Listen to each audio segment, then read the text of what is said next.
my, Tanya Kutsie, hoof van uitgewerry by Butterfly Produkte. So rukkie terug het ek julle van die Engelse boeke vertel, van die Learn to Read, en vandag gaan ek julle van ons leer lees vertel. Hierdie boeke sal by die einde van die maand in winkels wees, en aangesien ons wonderlike taal nou onlangs so 100 jaar oud is, baie geluk Afrikaans, het ek gedink dis 'n goeie tyd om julle hiervan te vertel.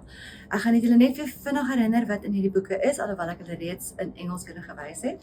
Op die agterkant van elke boekie wys hy vir jou waar is jou kind. Is jou kind vlak 1, 'n beginner, hy klank nog sy woorde, hy gebruik prentjies as leidrade en hy lees saam met jou. By vlak 2 is hulle nou ontwikkelende leser, hulle lees hardop, hulle korrigeer hulle self, hulle wys na woorde. En dan is daar ook 'n vlak 3 en 'n vlak 4 wat hy vir jou alles wys. Op die voorkant van elke boek is dit baie maklik om te sien wat is die vlak van die spesifieke boekie, ons het die naam daarop. En dan wat ons ook doen met hierdie boeke, net soos julle weet, ons doen dit in Suid-Afrikaanse skole lettertype, wat beteken hulle ken die A's en die T's en alles as hulle gaan lees by die skool.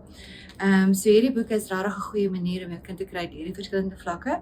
Ons het die klassieke stories gebruik, want ons vind, omdat die kinders reeds die stories ken, is dit dan makliker vir hulle om te fokus op die lees, eerder as op die storie. So vir vlak 1 het ons as poestertjie, Pinocchio, die gans wat goue eiers kon lê en die keiser se nuwe klere. In vlak 2, Jan en die boontjierank, goue lokkies, die fluitspeler van Hamlin en die gesteelde kat. In vlak 3 het ons die Paddaprins, die skoenmaker en die kabouters, en in vlak 4 het ons Black Beauty en Robin Hood.